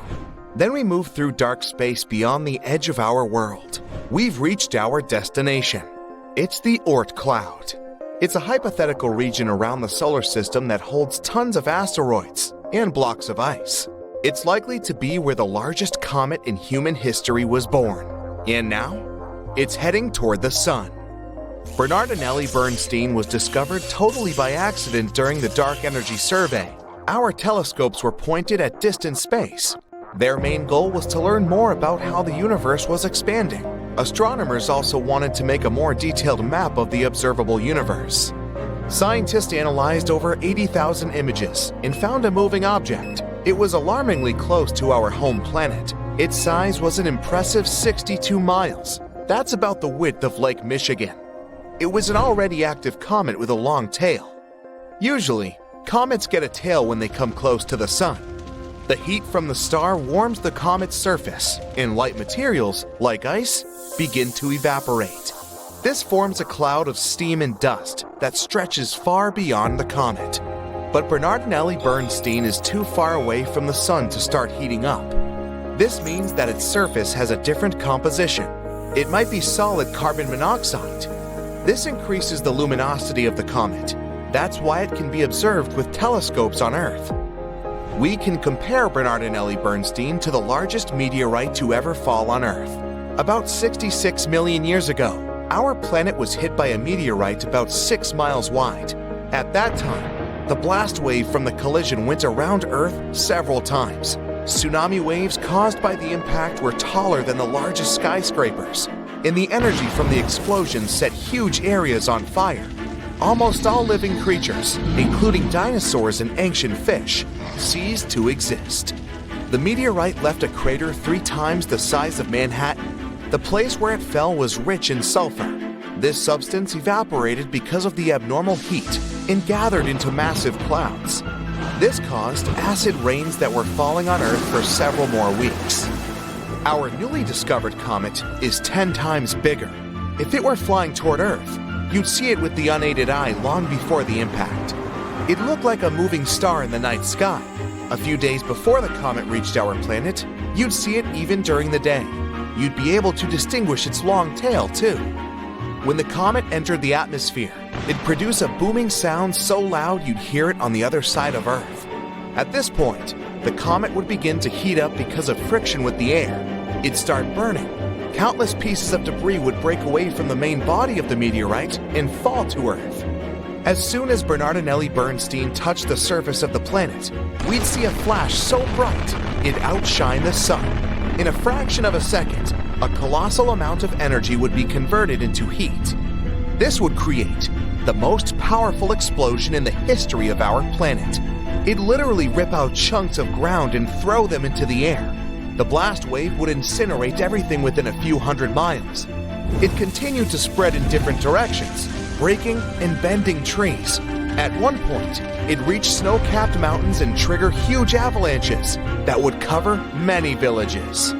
The blast wave would go around the planet, shattering glass and buildings on all continents. Tsunami waves would be so high they would cover entire coastal cities. The most powerful earthquake in history would break the ground and create deep cracks. After the impact, billions of tons of dust and ash would rise into the air. A giant black cloud would completely block the sun's rays. Earth would be plunged into darkness. All the debris in the air would start melting. They'd turn into liquid lava and fall back to the surface, causing even more damage. The ash and dust in the air would cover the sun for several more months. During this time, the temperature on Earth would drop by several degrees. Even if they were hiding in deep shelters and bunkers, people, as well as all other living organisms on the planet, would be unlikely to survive this event. Fortunately, Bernardinelli Bernstein isn't going to approach Earth. Right now, the comet is about 20 astronomical units away from the Sun. That's 20 times the distance from Earth to the Sun. It means the comet will soon cross the orbit of Uranus. In 2031, it'll be 11 astronomical units away from our star. That's just outside Saturn's orbit. This is going to be the closest Bernardinelli Bernstein will approach the Sun. Then it will begin its flight back to the edge of the solar system. But the comet is bound to return again. It'll move away from the Sun and slow down until the star's gravity pulls it back. Then the comet will make another circle around our solar system, but that will take about 3 million years. Right now, we have other meteorites to worry about. For example, 3200 Phaethon. It crosses the orbits of Mars, Earth, Venus, and Mercury. Then it goes around the Sun and comes back. This cycle takes about 523 days. Then it starts over again. This meteorite is considered potentially hazardous because it crosses Earth's orbit at 7.5 Earth-Moon distances. During one of its last approaches to Earth, this 3.6-mile-wide block of rock showered our planet with small meteors. Since the asteroid often passes by the Sun, its surface is most likely to look like the dry bottom of a mud swamp. It's covered in scales and cracks. As it flies past Earth, these scales break off and cause meteor showers. But the largest, potentially hazardous asteroid is the 1999 JM8. It's about the size of 77 soccer fields. It passes by Earth at 9 lunar distances. Its closest approach to our planet will happen in August 2137. If such a meteorite were to hit Earth, an entire continent could be wiped out. The rest of the world would experience massive tsunamis, but would survive the event. So naturally, scientists are thinking of ways to protect the planet from such a disaster. The first solution is a controlled Big Bang. One of the laws of physics says that if you apply some force in one direction, it'll cause a reaction in the opposite direction. So if we spot an asteroid that is about to collide with Earth, we'll need to send a rocket toward it. This way, we'll produce a controlled explosion, not inside, but right above its surface. The blast will be directed upward, and the asteroid will shift downward. Even this tiny shift would be enough to change the trajectory of the asteroid, and then it'll fly past Earth. Another way is to send a heavy object, like a spaceship, toward the space body. Every heavy object has its own gravity, so the spacecraft will have to fly close to the asteroid, which will attract the ship to its surface, but the engines of the spacecraft will resist. The ship will start pulling the asteroid in the opposite direction. This will change the trajectory of the asteroid, and our planet will remain intact. We can also ram the asteroid with the spaceship. Bam! Or we could build a space station, like the ISS. It would be equipped with a bunch of huge magnifying lenses. We would send the station closer to the Sun and start looking for potentially hazardous asteroids. Then, we'd point all the lenses so that the Sun's rays would focus on the giant rock. The heat would begin to vaporize the matter from the asteroid's surface. That's where physics would come into play again. The matter would evaporate upward, and the asteroid would move downward. We could also wrap the asteroid in a reflective film, something like foil. Usually, space bodies absorb most of the Sun's rays, but if the asteroid was covered in foil, the rays would bounce off its surface. This would create a weak pushing force. That should be enough to avoid the collision. Of course, we could attach rocket engines to the asteroid. This way, we would be able to not only change its trajectory, but also control it.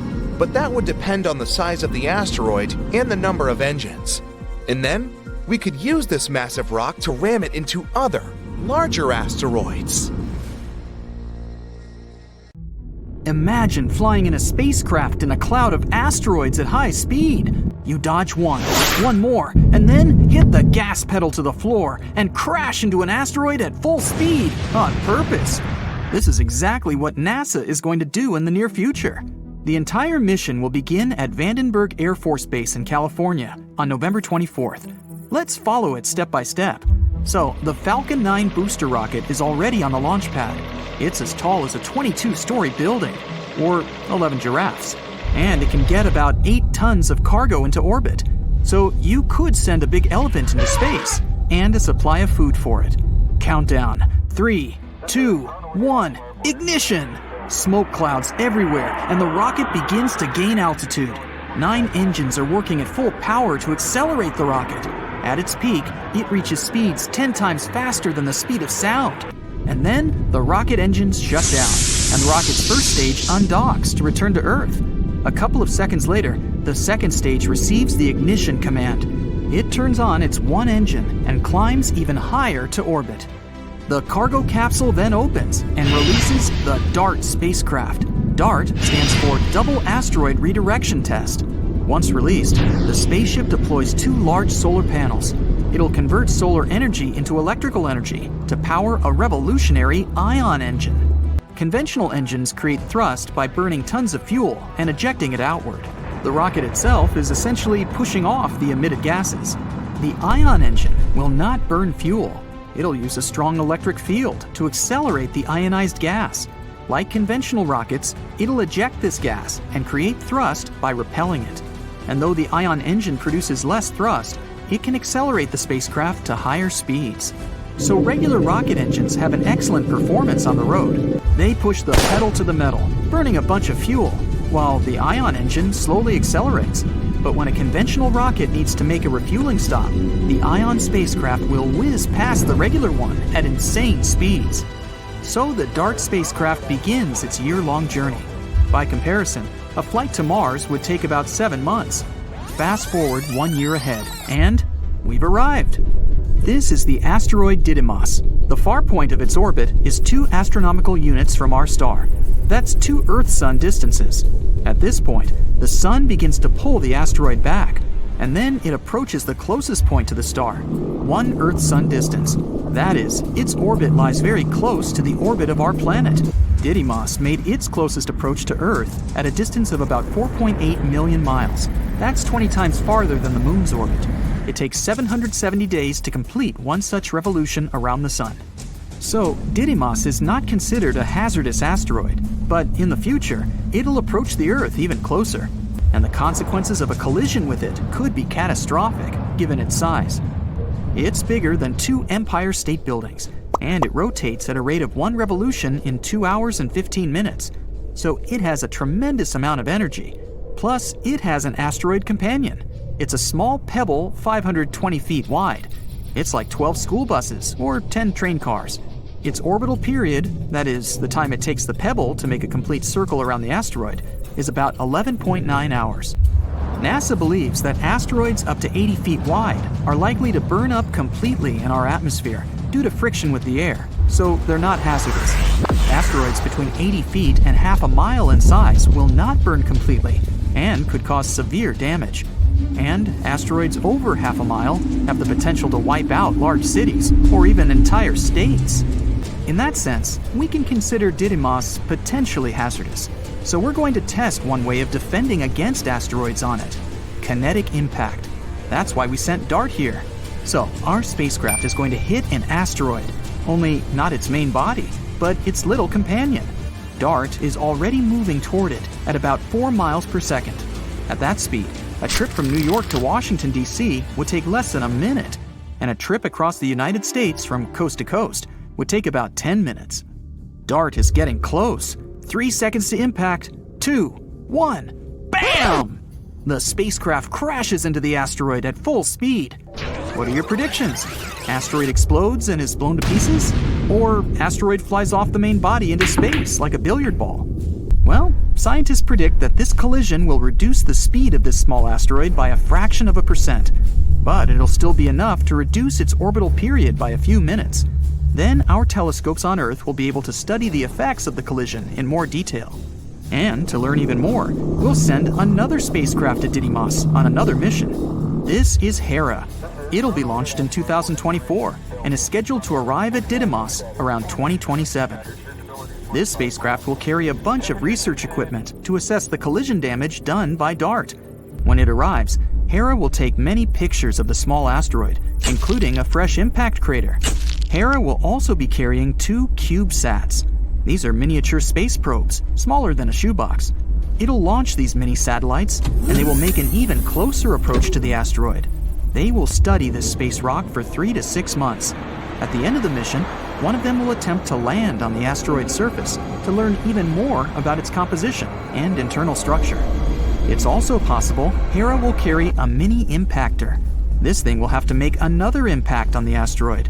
Then scientists will be able to evaluate the difference in impacts with a large spacecraft and a small one, and understand how we can defend against asteroids in the future. In theory, we don't need to send a giant rocket to a dangerous asteroid to destroy it. A single strike might be enough to shift the trajectory of the asteroid slightly. On a cosmic scale, changing the trajectory, even by a fraction, would dramatically change the asteroid's finish point. But kinetic impact is not the only way to deal with hazardous asteroids. Check out the gravity tractor. For this technique, we need to send a spacecraft toward the asteroid too. Only it won't crash into it. It'll have to go into its orbit. Any asteroid has a force of attraction, and it'll pull the spacecraft toward it. But the spacecraft's engines will keep it at the same altitude, so the asteroid itself will start attracting to the spacecraft. This method is reliable enough, but it takes a long time. And it'll only work if we detect a potentially hazardous asteroid many years before it arrives at Earth. We should have enough time to send a spacecraft to the asteroid and then carry out an asteroid tractor technique. The other option is a laser. When an asteroid is found, we need to aim a powerful laser beam at it. It'll heat up a certain point on the asteroid, causing the material there to evaporate. This is where physics comes into play. The material on the asteroid evaporates upwards. It makes the asteroid itself move downward. Just like our rocket engines work, the burning fuel is ejected one way and the spacecraft moves the other. We can also use solar power instead of lasers. To do that, we need to build a big space station, which would be equipped with a lot of magnifying glasses. Have you ever tried to burn letters on a wooden surface with a magnifying glass? Well, we'd be doing the same thing, but with an asteroid. The space station will have to focus lots of the sun's rays into one point on the asteroid. Again, the material evaporates because of the high temperature, and this causes the asteroid to change its trajectory slightly so that it flies past our planet. How about foil? That's right, we can avoid a collision with an asteroid by using ordinary foil. We would have to wrap the asteroid in the same reflective material. Then the asteroid won't absorb the sun's rays, but will instead reflect them. This creates a little pressure on the surface of the asteroid. It's as if the sun's rays are pushing the asteroid, and it'll be able to change its trajectory. And not the most obvious but reliable option is conventional rocket engines. We can put several powerful engines on the asteroid. This would create thrust and change the trajectory of the asteroid. And if there are enough engines, we can even take control of the asteroid. So when a bigger space rock appears on the horizon, we'll turn on our engines and point the asteroid straight at it. Such a collision can completely destroy even a very large asteroid. And it would make for one epic light show. Asteroids aren't as rare on our planet as we may think. About 17,000 of them visit us every year. You've probably seen at least one in your life. For example, if you've seen a shooting star. They leave these bright tails behind them as they pass through Earth's atmosphere. Of course, they only look beautiful in the sky. If they reach the ground, the consequences would be catastrophic. Luckily for us, most of them explode 30 to 50 miles above the surface. Their mass is too small for them to withstand such a journey to the end, so most of them remain harmless to us. But we shouldn't underestimate them. Let's start with the smallest ones. 1 to 3 foot high asteroids are about the size of a person. They're too small to cause any real damage. Most often they explode in the atmosphere without even reaching its lower layers. But at the same time, they splash up tons of energy over the surface every time. 13 to 15-foot asteroids, the height of giraffes and mammoths. These larger meteorites come to us less often, once a year and a half. Like the previous ones, they, fortunately, don't pose a serious threat, but they splash out much more energy. 30 feet, the height of a 3 to 4-story building. They visit us once every 10 years, and now we're talking seriously. It throws out a wave that could demolish an entire city. I think you understand how catastrophic the consequences would be if this asteroid touched Earth. 65 feet, multi-story building. They like to visit Earth once every 60 to 70 years. Good news, it explodes at 12 miles above the ground. Its released energy could destroy an entire region if it touched the ground. Bad news, such an asteroid has already visited us recently, and the consequences were pretty rough. It all happened in a city called Chelyabinsk. On February 15, 2013, at about 9:20 a.m. local time, the giant slowed down in the Earth's atmosphere and then broke up into small pieces at 14.5 miles above the Earth. These pieces then flew in different directions. It shattered the windows all over the city and damaged many buildings, including people's houses, schools, and others. It took a while to repair everything, and the scale of this destruction was quite serious. As a result, there were 1,615 injured. But fortunately, no casualties. At least we're safe for the time being. The next such asteroid may come to us only in the 2070s or 80s, and no one knows where exactly it wants to land. Now let's move on. 300 feet. This is the height of the Statue of Liberty together with the pedestal. Such a giant can be seen every 4,500 years, and this is the first asteroid on our list that may literally crash into Earth.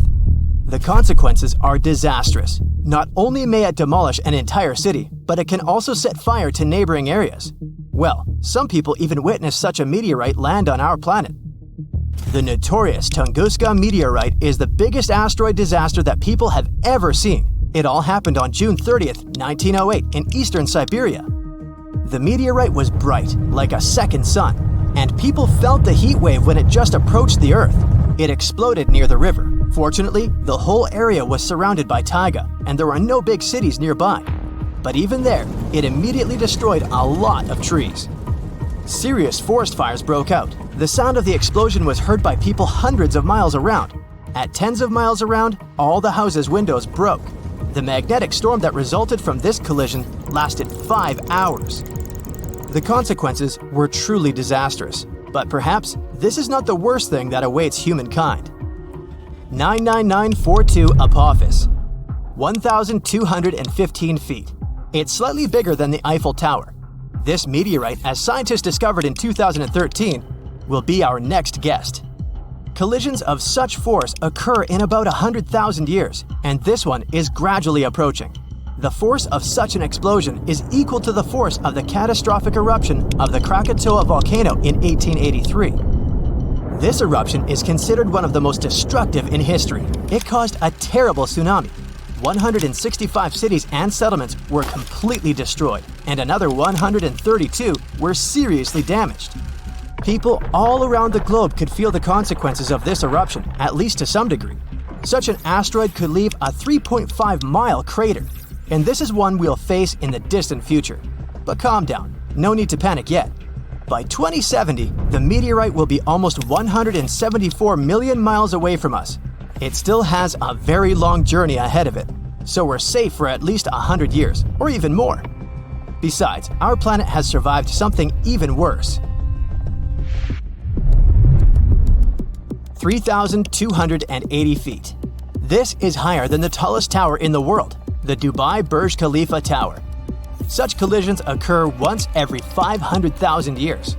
We're not sure when such a collision occurred the last time. 70% of our planet is covered with water. If such meteorites fell into the ocean, it would be extremely difficult to find their traces. But we can assume the possible consequences. The wave would have swept across the entire hemisphere. The crater would be about 9 miles in diameter, and that would be a complete disaster. The last event of such a force happened 26 to 28 million years ago. It was an eruption of the supervolcano La Garita, which is located in the southwest of Colorado, USA. It was one of the most powerful known supervolcanic phenomena in history. During this monstrous eruption, a significant part of the current state of Colorado was destroyed. Scientists are still not sure how far the ashes have spread, but there was an even bigger meteorite in the history of mankind. The consequences of that impact were irreversible for an entire species of animals. I think you know what I'm talking about. Chelyabinsk meteorite, the thing that wiped the dinosaurs off the face of the Earth. This happened about 66 million years ago. These collisions in general happen about every 500 million years. The height of the Chelyabinsk meteorite was 12.4 miles. It's so high that when it touched the ground, it could reach the stratosphere. Even looking at the 124-mile diameter crater left by this meteorite, you can understand how huge it was. When it collided with the Earth, millions of tons of energy were released. This is an unimaginable disaster. It fell at a very steep angle, creating a giant cloud of dust and chemicals that spread around the world. This dust had a very thin layer, but also a mass of 50 trillion tons. The shockwave swept across the entire planet. It caused several earthquakes. Volcanoes began to erupt actively. Forest fires broke out everywhere, all over the world. The amount of soot and carbon dioxide released into the atmosphere is invaluable. The Earth was closed from the sun for several days. Darkness reigned all over the planet. Planets couldn't produce enough oxygen, so there was nothing to breathe. The temperature on the continents and in the oceans dropped by an average of 50 to 90 degrees Fahrenheit. Sounds horrific, doesn't it? And of course, it caused one of the greatest extinctions in the history of the Earth's biosphere. Amazingly, the Earth was able to recover after such a catastrophe. This event became the boundary between the Mesozoic and the Cenozoic eras. So now, those who wondered, how could a small meteorite destroy all the dinosaurs, probably understand the answer. Perhaps the largest collision in the history of our entire planet was not a collision with a meteorite, but with an entire planet. This happened many, many billions of years ago. Theia, as this hypothetical dwarf planet was called, crashed into our Earth, releasing an incommensurable amount of energy, just quadrillions of fuel. The Earth then instantly turned into a giant fire, and it was this collision that led to the creation of the Moon. All that sounds terrifying, I know, so let's just hope that you and I will never see anything like this. Whoa, a wall of fire spreads around the epicenter of the impact. It burns everything in its path. The waves raised by the explosion cover large cities, and earthquakes are so strong that giant skyscrapers fall like a house of cards. So, these are the possible consequences of the collision with the first interstellar object in history to visit our solar system. We discovered it in 2017, but we're still not sure what it is: an asteroid, a comet, or a spaceship of some outer space civilization. So far, scientists have named it Oumuamua. Sounds like a Hawaiian cow. Well, whatever it is, its speed is much faster than other asteroids, about 54 miles per second. At that speed, you could cross the US from coast to coast in less than 3 minutes. So this asteroid could travel from Earth to the Sun in about 2 months. By comparison, our rockets can travel up to 17,000 miles per hour.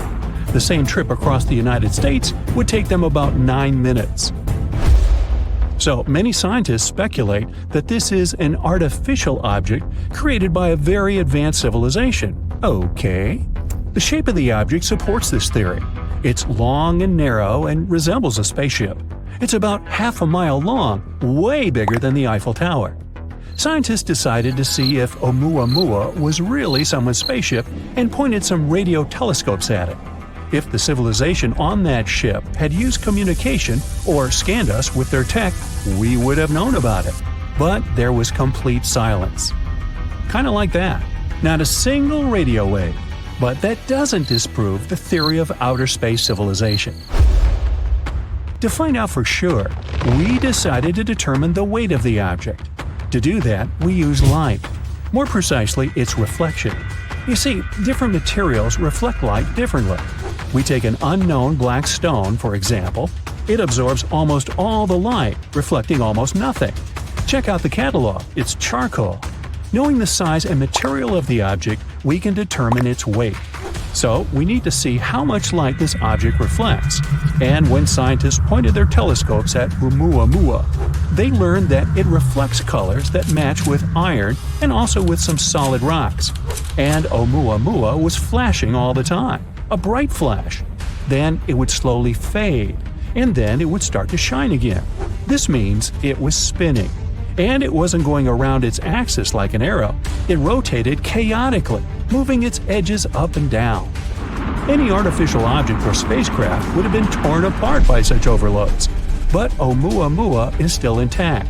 That means it's made of super hard materials that keep it from falling apart.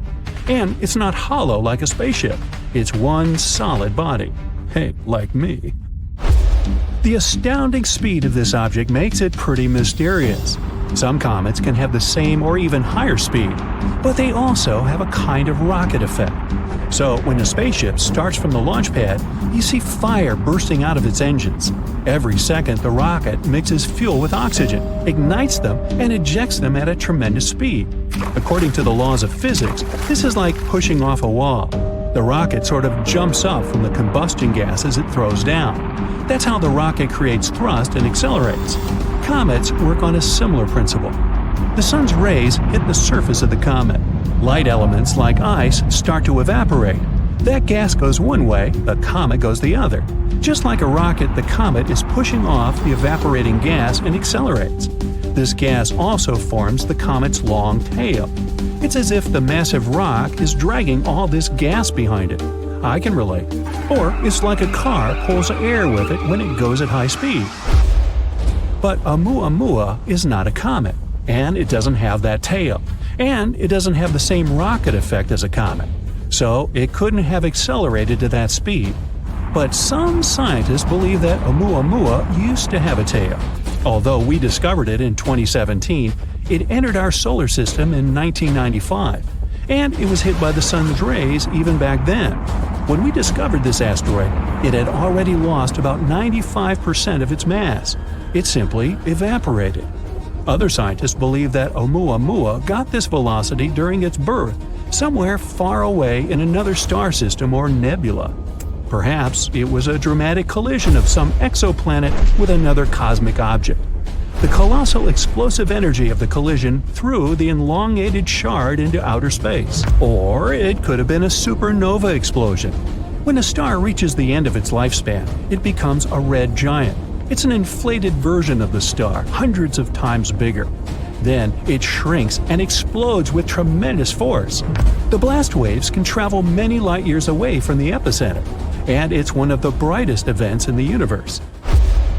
So, the supernova might have torn some exoplanet to pieces. One of them, Oumuamua, gained a lot of energy and speed and began its long journey toward Earth. This might explain why Oumuamua keeps spinning so wildly. But recently, scientists published a theory that Oumuamua may be a giant block of ice. The kind of ice we're used to is water, H2O, but Oumuamua could be nitrogen ice, N2. It may have remained intact in interstellar space for 500 million years. And when it arrived in our solar system, nitrogen ice could have reflected 2/3 of the sun's rays, so it didn't heat up as much. That explains why Oumuamua doesn't have a tail. You can find the same nitrogen ice on Pluto, as well as on Triton, one of Neptune's moons. So Oumuamua comes from a similar icy exoplanet. But we can find out for sure only by sending a space probe to it. Scientists came up with a plan for that called Project Lyra. The problem is that Oumuamua is leaving our solar system at tremendous speeds, much faster than our rockets can fly. And we need to catch up with this space rock as quickly as possible before it gets too far away. To do this, we can use a gravity maneuver. First, the space probe makes a flyby of Jupiter. It passes close to it to take advantage of its gravity to accelerate. After that, the probe will head towards the Sun, and it'll fly around it as close as possible to fire like a catapult towards the space rock. The second option for reaching the asteroid is to use microprobes. We have to launch about 1,000 of them into orbit. They should be no heavier than a match. Each of them will have a light sail the size of a boxing ring. Then we'll focus a powerful laser beam from the ground onto this sail. It will allow us to accelerate the probe to about 20% of the speed of light. It shouldn't go too fast not to fly past the asteroid. It should be able to enter its orbit or land on it. But if we're too slow, Oumuamua will leave our solar system before we can catch up with it. It'll be a great experience because in the future, we'll be able to use such asteroids as a space taxi. All we have to do is enter the orbit of such an interstellar asteroid or even land on it. Then we would keep moving through space at incredible speeds without using any fuel at all. This would be a great option for traveling long distances or to deliver supplies to other star systems. So why should we be afraid of such objects? Well, a collision with an asteroid the size of Oumuamua could wipe out an entire state. If it were to hit somewhere in the ocean, it could cause waves taller than our skyscrapers. Scientists are anxious to find ways to protect us against such objects. One of them is ramming. If we spot a potentially hazardous object, we could send a spaceship towards it, pedal to the metal. The spacecraft will have to ram the asteroid at an angle that will move its trajectory just a little bit. Moving it too much on a cosmic scale would only dramatically change the asteroid's final destination, and we only need to get the asteroid past our planet. We can also create a controlled explosion on the asteroid. It's based on the same principle. The force of the explosion would have to shift the trajectory of the asteroid slightly, or smash a giant rock into smaller pieces. Asteroids up to 80 feet wide would burn up completely in our atmosphere due to friction against the air. Rocks between 80 feet and half a mile in size may not burn up completely and cause local damage. Anything larger is considered very hazardous. You think? The traditional method of science fiction is to put rocket engines on the asteroid. Then we can not only change the trajectory of the space rock, but also control it. And we can use it against other asteroids. It would be something like space billiards. Can you imagine that all modern humans came from about 1,000 people? Around 800,000 to 900,000 years ago, almost all of our ancestors disappeared, leaving about 1% of the population behind. So, what the heck happened? The Earth often goes through glacial cycles, things that we call ice ages. Back in the past, they were pretty mild and happened regularly, about every 41,000 years. The ice ages happen because of the Earth's axis. Our planet is slightly tilted at an angle, which is why its axis isn't straight up. Over thousands of years, this tilt has changed a bit.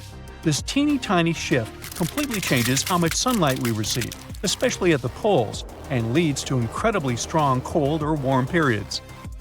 About 2.6 million years ago, when early humans were settling in on Earth, the Pleistocene epoch started. That's the era we traditionally call the Ice Age, the one from the movies. Large ice sheets completely covered parts of North America, Europe, and Asia. It wasn't constant ice everywhere all the time. These glacial cycles came and went, and sometimes ice sheets melted for a while. But overall, things were still much snowier and colder compared to now. We can still see the evidence of this from back in the day. Those glaciers carved out valleys and left behind some awesome things like moraines and fjords. And since sea levels were super low, a huge part of the world was land. This allowed people and animals to travel between continents and spread everywhere. It was the time of the megafauna. You all know about it from the movies. Woolly mammoths, saber-toothed cats, giant ground sloths, and mastodons. Our ancestors had some fun times hunting all those giants. Now, humans didn't come from one lineage. It wasn't like monkeys slowly turned into humans. We also consisted of many species: Homo erectus, Neanderthals, and so on. But only one species, Homo sapiens, survived and turned into modern humans. Harsh conditions forced them to get smarter. They learned how to make tools, clothing, and shelters to survive. They became hunter-gatherers and invented fire, which turned out to be super useful during the Ice Age, you think? But they had no idea what horrible change was coming. Something disastrous happened about 800,000 to 900,000 years ago. Humans faced a drastic population crash. Only 1,280 people survived, give or take. Some 99% of early humans were wiped out, and this tiny 1% was lucky enough to become our ancestors. This almost extinction, unsurprisingly, was the climate's fault.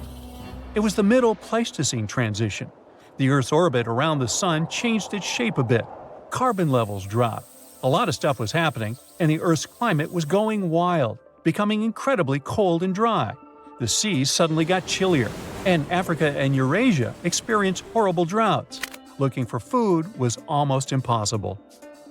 Scientists learned this by taking the DNA of about 300,000 people from all around the world. They used a new method to help them map the history of human evolution over 1 million years and learn more about it. No wonder we can barely find any fossils from that time. There was almost no one around. What's interesting is that before that happened, most apes had 24 pairs of chromosomes. But because the population became so small, 2 sets got fused together, and we ended up with 23 pairs. This was the final straw that separated us from other apes. Chimpanzees, gorillas, and orangutans all have 24 pairs, but our fused one became known as the human chromosome.